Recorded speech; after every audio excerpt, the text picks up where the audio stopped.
بسم اللہ الرحمن الرحیم۔ اردو اسلامک انفو کے تمام ناظرین کو السلام علیکم۔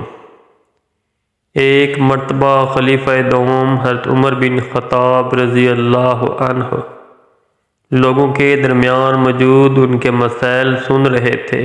امیر اور غریب سب اپنے اپنے مسئلے اور شکایات لے کر اس مجلس میں آئے ہوئے تھے۔ اس دوران دو نوجوان آتے ہی ان لوگوں میں بیٹھے ہوئے ایک شخص کے سامنے جا کر کھڑے ہو گئے اور اس کی طرف انگلی سے اشارہ کر کے کہنے لگے، اے عمر، یہ ہے وہ شخص۔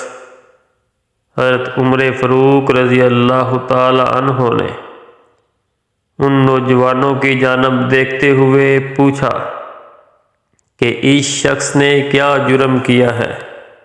نوجوان کہتے ہیں، اے امیر المومنین، اس شخص نے ہمارے باپ کو قتل کیا ہے۔ حضرت عمر بن خطاب اس شخص سے مخاطب ہو کر پوچھتے ہیں، کیا تو نے ان کے باپ کو قتل کیا ہے؟ وہ شخص کہتا ہے، ہاں امیر المومنین، مجھ سے ان کا باپ قتل ہو گیا ہے۔ پھر عمر بن خطاب پوچھتے ہیں، کس طرح قتل ہوا؟ وہ شخص کہتا ہے، اے عمر، ان کا باپ اپنے اونٹ سمیت میرے کھیت میں داخل ہو گیا تھا۔ میرے منع کرنے پر بھی یہ باز نہ آیا تو میں نے ایک پتھر اسے دے مارا جو اس کے سر میں جا لگا اور وہ موقع پر ہی مر گیا۔ عمر بن خطاب رضی اللہ تعالیٰ عنہ فرماتے ہیں، پھر تو تمہیں قصاص دینا پڑے گا، یعنی جان کے بدلے جان۔ حضرت عمر فاروق نے اس شخص سے اس کا نام تک نہ پوچھا اور نہ اس کے خاندان کے بارے میں کوئی سوال کیا، اور نہ ہی یہ پوچھا کہ اس کا معاشرے میں کیا مقام ہے۔ اسلام میں قتل کی سزا قتل ہے۔ حضرت عمر فاروق نے قاتل کے اقرار کے بعد اسی وقت اسے موت کی سزا سنا دی۔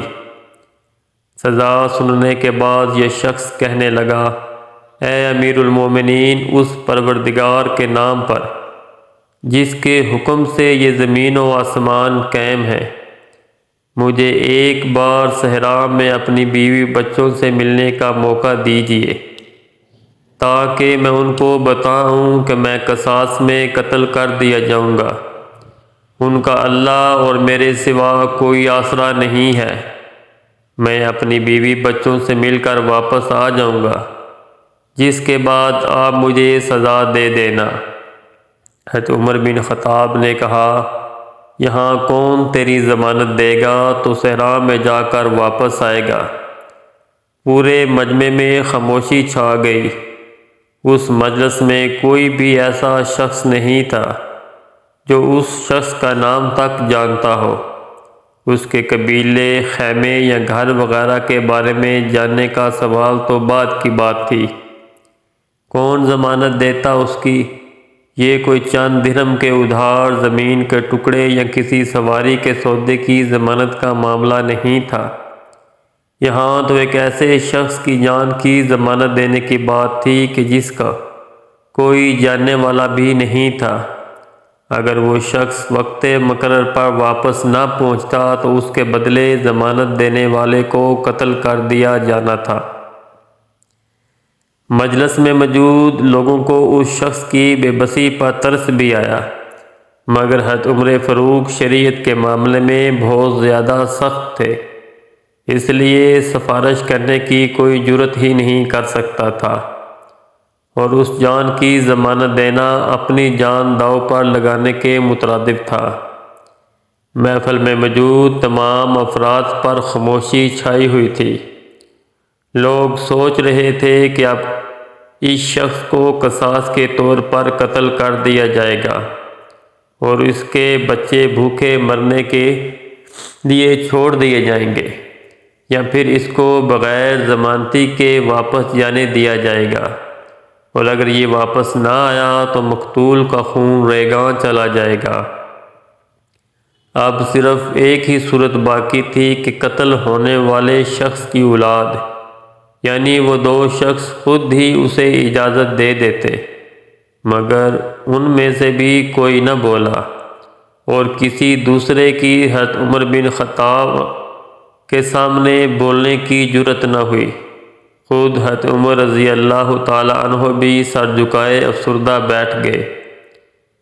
کچھ دیر کی خاموشی کے بعد آپ نے سر اٹھا کر التجا بھری نظروں سے ان نوجوانوں کی طرف دیکھا جن کا باپ اس شخص کے ہاتھوں قتل ہوا تھا۔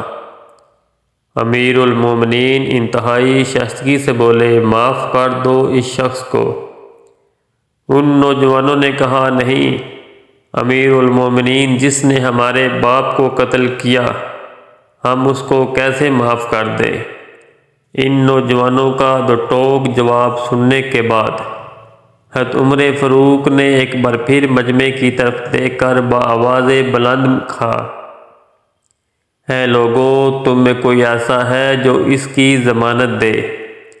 مجلس میں کوئی نہ بولا، مگر ایک بوڑھا شخص چھڑی کا سہارا لیتے ہوئے کھڑا ہوا اور کہنے لگا، میں ضمانت دیتا ہوں اس شخص کی۔ وہ بوڑھا شخص کوئی اور نہیں بلکہ ابو ذر غفاری رضی اللہ تعالی عنہ تھے، جن کے متعلق رسول اللہ نے فرمایا تھا، اس نیلے آسمان کے نیچے سچا ترین انسان ابو ذر ہے۔ ابو ذر غفاری رضی اللہ تعالی عنہ جو زہد و تقوی کے امام ہیں، انہیں یہ گوارا نہ ہوا کہ کوئی کلمہ گو مسلمان اسی آس میں مارا جائے کہ اس کی ضمانت کوئی مسلمان نہ لے۔ حضرت ابو ذر غفاری رضی اللہ تعالی عنہ کے اس شخص کی ضمانت دینے پر حضرت عمر فاروق رضی اللہ تعالی عنہ نے یہ بات دہراتے ہوئے کہا، ابو ذر، اس نے قتل کیا ہے، اگر یہ لوٹ کر واپس نہ آیا تو اس کی جگہ آپ کو قتل کر دیا جائے گا۔ ابو ذر غفاری رضی اللہ تعالی عنہ نے کہا، اے امیر المومنین، میں جانتا ہوں اور میں اس کی ضمانت دیتا ہوں، چاہے قتل ہی کیوں نہ کر دیا جاؤں۔ حضرت ابو ذر غفاری کی شخصیت بہت اعلیٰ تھی، اور حضرت عمر فاروق نہیں چاہتے تھے کہ ابو ذر غفاری جیسی ہستی اس کے بدلے قتل کر دی جائے۔ اس لیے حضرت عمر فاروق رضی اللہ تعالی عنہ نے کہا، ابو ذر، کیا تم اسے جانتے ہو؟ ابو ذر غفاری رضی اللہ تعالی عنہ نے جواب میں کہا، میں اسے بالکل بھی نہیں جانتا۔ حضرت عمر فرماتے ہیں، تو پھر اس کی کس طرح ضمانت دے رہے ہو؟ حضرت ابو ذر غفاری رضی اللہ تعالی عنہ نے جواب میں کہا، میں نے اس شخص کے چہرے پر مومن کی صفات دیکھی ہیں، اور مجھے ایسا لگتا ہے یہ جھوٹ نہیں بول رہا، انشاءاللہ یہ لوٹ کر واپس آ جائے گا۔ امیر المومنین حضرت عمر نے ابو ذر کو دیکھا، اگر یہ 3 دن میں لوٹ کر واپس نہ آیا تو مجھے آپ کی جدائی کا صدمہ دیکھنا پڑے گا۔ حضرت ابو ذر غفاری اپنے فیصلے پر ڈٹے رہے اور جواب میں کہا، اے امیر المومنین، پھر اللہ مالک ہے۔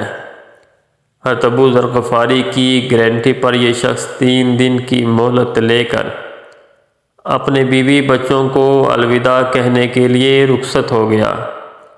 اس شخص کے چلے جانے کے بعد حضرت عمر فاروق بے چین ہو گئے اور پریشانی کے عالم میں سوچتے رہے کہ اگر یہ شخص واپس نہ آیا تو ابو ذر کو قتل کر دیا جائے گا، جو انتہائی جلیل القدر صحابی رسول ہیں، اور نبی کریم صلی اللہ علیہ وآلہ وسلم بھی ابو ذر سے محبت فرماتے تھے، اور اس وقت وہ بڑھاپے کی عمر میں تھے۔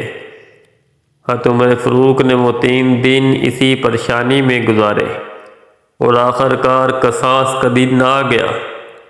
مغرب کے وقت قاتل کو قصاص کے طور پر قتل کیا جانا تھا، اور اگر وہ نہ آتا تو حضرت ابو ذر غفاری کو اس کی جگہ قتل ہونا تھا۔ عصر کے وقت شہر میں منادی نے اعلان کیا، نوجوان اپنے باپ کا قصاص لینے کے لیے پہنچ آئے۔ حضرت ابو ذر غفاری بھی مقررہ وقت سے پہلے تشریف لے آئے، اور لوگوں کا ہجوم اللہ کی شریعت کے نفاذ کو دیکھنے کے لیے جمع ہو گیا۔ امیر المومنین حضرت عمر بن خطاب رضی اللہ تعالی عنہ کے سامنے حضرت ابو ذر غفاری رضی اللہ تعالیٰ عنہ تشریف فرما تھے، لیکن اس شخص کا ابھی تک کچھ پتہ نہ تھا جسے سورج کے ڈوبنے پر قصاص کے طول پر قتل کیا جانا تھا۔ وقت قصاص بہت قریب آ گیا اور وہ شخص ابھی تک نہ آیا۔ ضمانتی یعنی ابو ذر غفاری رضی اللہ تعالی عنہ کے سر مبارک قلم ہونے کے امکانات بڑھ چکے تھے۔ اتنے میں حضرت عمر بن خطاب نے سوال کیا، کہاں ہے وہ شخص؟ حضرت ابو ذر غفاری رضی اللہ تعالی عنہ نے جواب دیا، یا امیر المومنین، میں نہیں جانتا۔ پھر حضرت ابو ذر غفاری رضی اللہ تعالی عنہ آسمان کی طرف دیکھنے لگے۔ مجمع میں ہو کا عالم تھا اور اللہ کے سوا کوئی نہیں جانتا تھا کہ کچھ دیر بعد کیا ہوگا۔ حضرت ابو ذر غفاری رضی اللہ تعالی عنہ امیر المومنین حضرت عمر بن خطاب رضی اللہ تعالی عنہ کے نزدیک اتنی اہمیت رکھتے تھے کہ اگر حضرت ابو ذر غفاری رضی اللہ تعالی عنہ حضرت عمر رضی اللہ تعالی عنہ سے ان کے جسم کا کوئی ٹکڑا مانگیں تو یہ دیر نہ کریں اور کاٹ کر ابو ذر کو دے دیں۔ لیکن اب معاملہ شریعت محمدی کا تھا۔ حالات کے مطابق قاتل آتا دکھائی نہیں دے رہا تھا اور دامن کی گردن جاتی نظر آ رہی تھی۔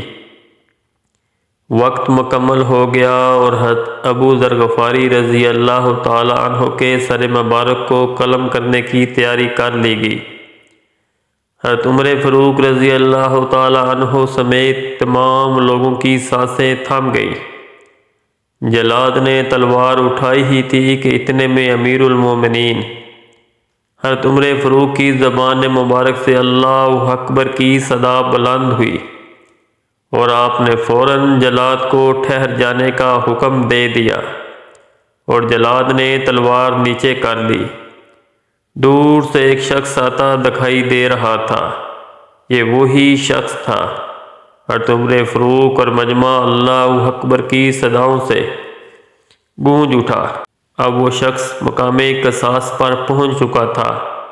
امیر المومنین حضرت عمر فاروق نے اس شخص سے مخاطب ہو کر پوچھا، اے خدا کے بندے، اگر تو لوٹ کر نہ بھی آتا تو ہم نے تیرا کیا کر لینا تھا؟ ہم میں سے کوئی بھی نہ تیرے گھر کے متعلق جانتا تھا اور نہ ہی کسی کے پاس تیرا کوئی عطا پتہ تھا۔ وہ شخص بولا، اے امیر المومنین، اللہ کی قسم، بات آپ کی نہیں بلکہ اس ذات کی ہے جو سب ظاہر و پوشیدہ کو علم رکھتی ہے۔ میں نے ضرور واپس آنا تھا اور دیکھنے میں آ گیا ہوں۔ میں اپنے بچوں کو پرندوں کے چوزوں کی طرح اس صحرا میں تنہا چھوڑ کر آیا ہوں جہاں نہ درخت کا سایہ ہے اور نہ ہی پانی کا نام و نشان۔ میں قتل کے بدلے قتل کر دیے جانے کے لیے حاضر ہوں۔ مجھے صرف اسی بات کا ڈر تھا کہیں کوئی یہ نہ کہے کہ اب لوگوں میں وعدوں کا اعتبار ہی اٹھ گیا ہے۔